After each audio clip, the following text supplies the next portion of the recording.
কোন নবীরে একটা মুআজিজা দিয়েছেন, কোন নবীরে দুইটা, কেউরে 3, 4, 5, 10টা সর্বোচ্চ মুআজিজা আল্লাহ পাক এক একজন নবীকে দিয়েছেন। কিন্তু এখন প্রশ্ন হলো যে মুআজিজা যে বলতেছেন, মুআজিজা আবার কি খায় না মাথায় দেয়? মুআজিজা বলা হয় এমন এক শক্তির নাম, যেই শক্তির মাধ্যমে আপনি দেখবেন বাহ্যিকভাবে এটা অসম্ভব, এই অসম্ভব জিনিসে আল্লাহর কুদরতি শক্তি বলে সম্ভব করে দেওয়ার যে ক্ষমতা, এটারই বলা হয় মুআজিজা। কথা বুঝাইতে পারছি? এটাকে বলা হয় মুআজিজা। তাহলে মাথায় রাখেন মুআজিজা কাকে বলে। মুআজিজা বলা হয় আল্লাহর পক্ষ থেকে নবীদেরকে দেওয়া এমন এক শক্তির নাম, যেই শক্তি দিয়ে বাহ্যিকভাবে অসম্ভব জিনিসটাকে মুহূর্তেই সম্ভব করা যায়, এটাকে বলা হয় মুআজিজা।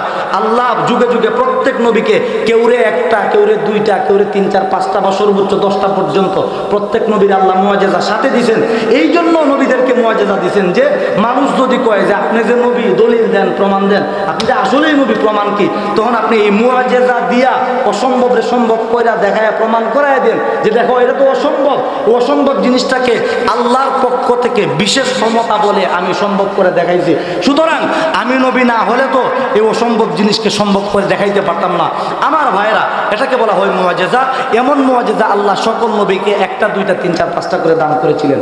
কিন্তু আমার নবী তিনি একমাত্র নবী, আমার রসুল তিনি একমাত্র রসুল, যাকে আল্লাহ পাক অন্যান্য নবীদের মতো 1টা, 2টা মুআজিজা দেন নাই, বরং আল্লাহ পাক আমাদের রসুলকে ছোট বড় কমপক্ষে আমার নবীকে একাই আল্লাহ 3,500 মুআজিজা দান করেছেন। কয় হাজার? আর অন্যান্য নবীগণকে কয়টা? 1টা, 2টা, 3টা, 4টা, 5টা, সর্বোচ্চ 10 পর্যন্ত 10টা মুআজিজা দিয়েছেন। আমি বহু তারিখ সিরাতের কিতাব দেখেছি, 10টার উপরে মুআজিজা কোন নবী পেয়েছেন আমি আজও পর্যন্ত পাই নাই। সর্বোচ্চ 10টা পর্যন্ত একজন নবী মুআজিজা পেয়েছেন। কিন্তু আমাদের নবী তিনি একমাত্র নবী। আমি আগেই বলছি, রসুলের শানে এমন কিছু কথা বলবো যেগুলো হয়তো আপনারা শুনেন নাই, অথবা শুনলেও ভিন্নভাবে শুনেছেন, এবং রসুলকে আল্লাহ এমন কিছু সম্মান দিয়েছেন সেগুলাই আজকে বলবো, যেটা কোনো নবীকে দেন নাই। এর মধ্যে এটা একটা যে আমার নবীকে 3,500 মুআজিজা যিনি দিয়েছেন তিনি কে? আল্লাহ পাক। আমার নবীকে আল্লাহ কি কি মুআজিজা দিয়েছেন 3,500? কইতে গেলেও তো 5-7 ঘন্টার দরকার। কথা ঠিক না? ঠিক না? শুধু লিস্টিটা দিলে আর কি, তো এটা তো সম্ভব হবে না। কিছু মুআজিজা বলি, 2-1টা বা 2-4টা। আবু জাহাল্লা চিনেননি আপনারা? আবু জাহাল্লে নাম শুনছে, এই তো জ্ঞানী পরিচয় দিচ্ছে, নাম শুনছে, চিনি তো না, আসলে নাম শুনছি। তো যাই হোক, চিনি বইলা উদ্দেশ্য ওইটাই যে নাম শুনছি। আবু জাহাল্লা একদিন আইসে নবীর টেস্ট করতে। মুহাম্মদ রাসূলুল্লাহ বাইস্তা, তুমি যে নবী, তুমি আসলেই নবী না বন্ড নবী? রাসূল বলে হ্যাঁ অবশ্যই আমি সত্য নবী। বলে বাতিজা, তুমি যদি নবী সত্যি হয়ে থাকো তাহলে প্রমাণ দিতে পারবা? কহা দিতে পারো। মুহাম্মদ রাসূলুল্লাহ বলছেন ওই যে একটা গাছ দেখা যায়। কহ নবী বলতেছেন হ্যাঁ দেখা যায় তো। কয়টা জিন্দা না মুর্দা? নবীজি বলে এটা তো মুর্দা গাছ। আবু জাহেল কয় ভাতিজা, তুমি যদি সত্যি নবী হয়ে থাকো তাহলে এই গাছ, আমি তোমার সাথে যেমনি কথা কইতেছি, এই গাছ যদি তোমার সাথে ঠিক এমনি কথা কয় তাহলে বুঝতে পারো তুমি আসলেই নবী। মুআজিজা দেখাও।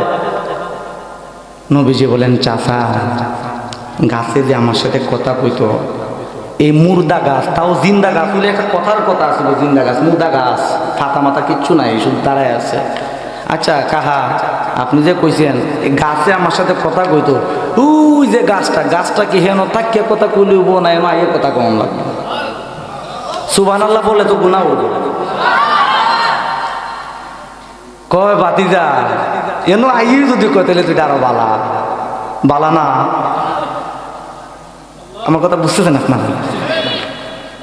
আল্লাহর হাবিব জনাবে মুহাম্মদ রাসূলুল্লাহ সাল্লাল্লাহু আলাইহি ওয়াসাল্লাম হাত মুবারক দিয়ে ইশারা করতে দেরি হয়েছে, সাথে সাথে ওই মরা খেজুর গাছ শিকড় সুদ্ধা জোর সুদ্ধা নবীজির সামনে এসে দাঁড়ায়া নবীজিকে সালাম দিয়ে মানুষের মতো কথা বলে নবীর কালেমা পড়ে মুসলমান হতে দেরি হয় নাই।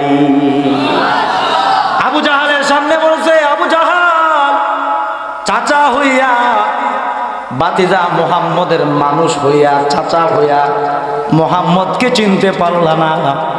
আমি মুর্দা গাছ মুহাম্মদুর রাসূলুল্লাহর সাথে কথা বলবার জন্য জিন্দা হয়ে গেছি। আবুলা কই বুঝছো ভাতিজা মন্ত্রতন্ত্র শিখছো মনে হয়, নাউজুবিল্লাহ বলেন। কোথায় আরেকটা পরীক্ষা হয়ে যাবে, আবু জাহেল কইতেছে আসলে কপাল পুরলে যা হয়। আমি ইনশাল্লাহ 5-7 মিনিটের ভিতরে শেষ করে দেবো, আপনাদের কষ্ট দিয়ে ফেলতেছি। আবু জাহাল বলতেছে ভাতিজা তাহলে আরেকটা পরীক্ষা হয়ে যাবে। অনেকে আছে শেষরা মানুষ আছে না, শেষরা বুঝেন নি আপনারা, শেষরা এমনি না বললে হেমনে, হেমনে না বললে এমনি, এঙ্গেলে মারে ঘুরে, কথা ঠিক না বেটে। ছোটো থাকতে দেখছেন না কুস্তি লাগলে আমি দরতাম ওই পারছি না, তুই আমার ফালাই দিস, কথা ঠিক নেই না ঠিক না, পরে আবার দরের পরে ফালাই দিলে আমি এত দুঃখ পাইছিলাম, কথা ঠিক না বেঠিক। শেষরা কিছু মানুষ আছে। আবু জাহেল ভাতিজা তাহলে পরীক্ষা হয়ে যাবে। নবী কয় একটা না 1000টা হইলে আমি প্রস্তুত আছি। সুবহানাল্লাহ। ভাতিজা বাক্কা চাচা আবু জাহেল অনেক দূরে গেছে, দূরে গিয়া সুন্দর করে লুকাইয়া হাতের মধ্যে একটা পাত্তর নিয়েছে, পাত্তর না রসুলের সামনে এসে ভাতিজা তোমার নবুয়তি কিন্তু এখন পরীক্ষা হয়ে যাবে বোকা। আজকে এসে আগেরটা দান্না বান্দা করে গেছে, এখন আর ফাল হইতে না, কারণ গাছ মাছ জাদু করে লাইছো কেন আমার হাতের ভিতরে আছে। এখন যদি কইতারও আমার হাতের ভিতরে কি আছে, যদি কইতারও তাহলে বুঝুন তুমি সত্য নেবে, না কইতারও তুমি বলবে। নবীজি কয় চাচা আমি কইলে হইব না, হাতের ভিতরে যেটা আছে সেটাই যদি কয়ে দেয় তাহলে কি হইব? সুবহানাল্লাহ বললেন না? এর চেয়ে আপনাদের চাইতে বেশি আওয়াজ হবে পর্দার ভিতরে মা বোনদেরকে যদি কই জোরে এখন আপনাদের চাইতে বেশি আওয়াজ হবে, জোরে এখন সুবহানাল্লাহ। নবীজি বলতে দেরি হয়েছে, পাথর রে আদেশ দেন নাই, হাতের ভিতরে পাথর বলতেছে আমি পাথর, আরে আবু জাহাল্লা আমি তোর সামনে সাক্ষী দিলাম নবী মুহাম্মদ আল্লাহর নবী, আমি তোর সামনে চোখে আঙ্গুল দিয়ে কালেমা পড়া মুসলমান হয়ে গেলাম। সুবহানাল্লাহ। এটাকে বলা হয় মুআজিজা। জোরে বলেন, এটাকে বলা হয় মুআজিজা। আমার সম্মানিত ভাইরা, কথা বললে আপনাদেরও ভালো লাগবে, রাত চলে যাবে, ফজর পড়তে হবে, ওয়াজ করা ফরজ না, ফজর পড়া, কথা ঠিক না বেঠিক? এভাবে আল্লাহ আমার নবীকে প্রায়, আচ্ছা শেষ মুআজিজাটা বলে ফেলি। এখন ভাতিজা বুঝছো আমি দাঁড়ো আছি দীক্ষা এর লিগে তুমি আমার বুঝে আমার হাতের ভিতরের তারেও দাদু ধরেছি, নাউজুবিল্লাহ বলতেন না? কয় এরকম ছোটখাটো মুআজিজা না, বড় দিকে একটা মুআজিজা দেখাও যেটা দেখলে সকলেই দেখতে পারে, এমন একটা মুআজিজা দেখাও, তাহলে বুঝুন তুমি নবী। এখন তো নবী আরো শক্ত করে কয় চাচা বড় মুআজিজা দিয়ে দেখাইতাম, এটা জমিনও দেখাইতাম না আসমানও দেখাইতাম। সুবহানাল্লাহ। জোরে কোন না সুবহানাল্লাহ। এই ভাই জবান খুলেন না, কোন সুবহানাল্লাহ। ভাতিজা তুমি যেহেতু আসমানে কইছো, তা আসমানে দেখাইলে তুই বালা। আল্লাহর হাবিব জনাবে মুহাম্মদুর রাসূলুল্লাহ তার শাহাদাত আঙ্গুলিটা, নবীর শাহাদাত আঙ্গুল আসমানের দিকে উত্তোলন করতে দেরি হয়েছে, চাঁদের দিকে উত্তোলন করতে দেরি হয়েছে, আকাশের চাঁদ দ্বিখণ্ডিত হইয়া দুইটা পাহাড়ে পড়তে দেরি হয় নাই। আবু জাহেলে কই বুঝছি তোমার মতো জাদুঘর আর আল্লাহর দুনিয়া, ভগবানের দুনিয়া তার একটাও নেই, হেদায়েত তার কপালে ছিল না। সম্মানিত ভাইরা, দুনিয়াতে যত নবী এসেছেন সকল নবী চলে যাওয়ার সময় সকল নবীর মুআজিজাও তাদের সাথে বিদায় হয়ে গেছে। মুসা নবীকে আল্লাহ লাঠির মুআজিজা দিয়েছিলেন, লাঠি হাত থেকে ফালাইলে কি হয়ে যেত। এখন আমাদের মাদ্রাসার মুতামিম সাহেব মোহাম্মদ আলী সাহেব, উনি যদি সারা জীবন লাঠি ফেলা সাহেব হইবনি, কথা বলেন সাহেব হইবনি? আচ্ছা মোহাম্মদ আলী সাহেব মুতামিম সাহেব হুজুর বাপ মক্কার ইমাম সাহেব যদি লাঠি ফালাইতে ফালাইতে কিয়ামত করে ফেলা সাহেব হইব কেন? মুসা নবী চলে গেছে, হের মুআজিজাও। ঈসা নবী জন্মন্ধ মানুষের চোখের উপরে হাত বুলাই দিল, এটা কি হয়ে যেত? ভালো হয়ে যেত। মক্কার ইমাম সাহেব যদি চোখ হাত বুলাইতে বুলাইতে একবারে চোখ গাইলে হরাই দেয়, এরপরে চোখ ভালো হইব। মানে সব নবী চলে গেছে, তার মুআজিজাও চলে গেছে, কিন্তু আল্লাহ পাক বলেন আপনাকে, হে নবী আপনাকে আমি এমন সম্মান দিয়েছি, এমন মুআজিজা দিয়েছি, আপনি চলে যাবেন অন্যান্য নবীদের মতো আপনার মুআজিজাও আপনার সাথে চলে যাবে না। আপনি চলে যাওয়ার পরে এই দুনিয়া টিকে থাকবে যতদিন, আপনার মুআজিজা টিকে থাকবে ততদিন। সেই মুআজিজাটার নাম হচ্ছে মহাগ্রন্থ আল কোরআন। ৩৫০০ মুআজিজার শ্রেষ্ঠ মুআজিজা হচ্ছে মহাগ্রন্থ আল কোরআন। আর সেই আল কোরআন শিক্ষা দেওয়া হয় কাটাখালী নুরানিয়া হাফিজিয়া মাদ্রাসায়। সেই আল কোরআন নবীর জীবনের সবচেয়ে বড় মুআজিজা।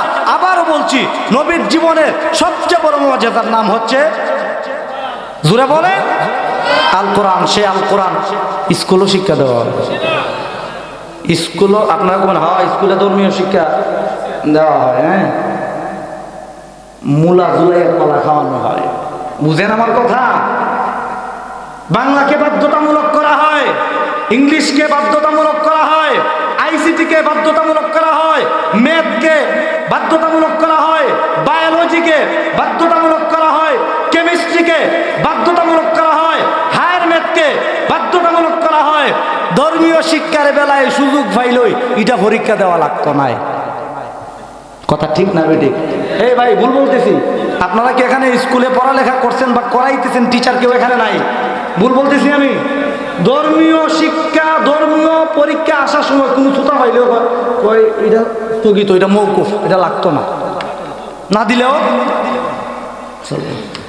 Higher math, ICT, biology, chemistry এগুলা যারে দিয়া প্রাইভেট পড়ায়, সপ্তাহে পড়ায় 2 দিন, মাসও পড়ায় কয় দিন, 4 দুগুণে 8 দিন, 8 দিন পড়ায় 5,000 দে, তাও মাস শেষ হওয়ার আগে দে। আর কাটাখালি মাদ্রাসা থেকে না হুজুর একজন নিয়ে পড়ায়, মাস শেষে দেয় 500, এর উপরে হুজুর চাইলে কয় হুজুর যাই না কয়টা দিন। কথা ঠিক না বেঠিক? আল্লাহর কোরআনকে এভাবেই আমরা দাম দিই।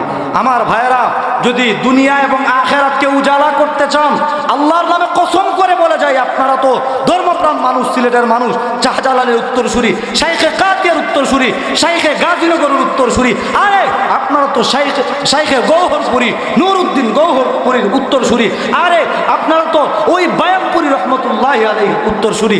আপনাদেরকে বলা যায়, দুনিয়া আখেরাতকে যদি রঙিন করতে চান, তাইলে এই মাদ্রাসা, কাটাখালী মাদ্রাসায় যারা কোরআন শিখে, যারা কোরআন শেখায়, তাদের সাথে সম্পর্ক করেন, তাদের সাথে মহব্বত রাখেন। রব্বে জাতের নামে কসম করে বলছি, দুনিয়াও উজ্জ্বল হবে, আখেরাতেও নবীর শাফাআত পাবেন। কথা ঠিক কি ঠিক না? আল্লাহ রাব্বুল আলামিন আমাদেরকে, আল্লাহ পাক রব্বুল আলামিন আমাদের সবাইকে যেন মাদ্রাসার সাথে থাকবার তৌফিক দান করেন। সকলে বলি আমিন। আমরা কিয়ামতের দিন নবীজির শাফাআত পাইতে চাই না? চাই। ও ভাই, তুমি নামাজ পড়ো না তো কি হইছে? তওবা করে ফিরে আসো। নবীর শাফাআত কি বেনামাজির দরকার নাই? হ্যাঁ এই ভাই, নবীর শাফাআত বেনামাজির দরকার নাই? হ্যাঁ, তো আর বেশি দরকার। নামাজি পড়ে না, শাফাআত ছাড়া যাইব কেমনে? নবী চলে গেছেন, নবীর বাগান মাদ্রাসা রাইখা গেছেন। ওই নবীকে ভালোবাসা, নবীর বাগানে আল্লাহর এমন কোন বান্দা আছেন কিনা? আমি মুসাফির,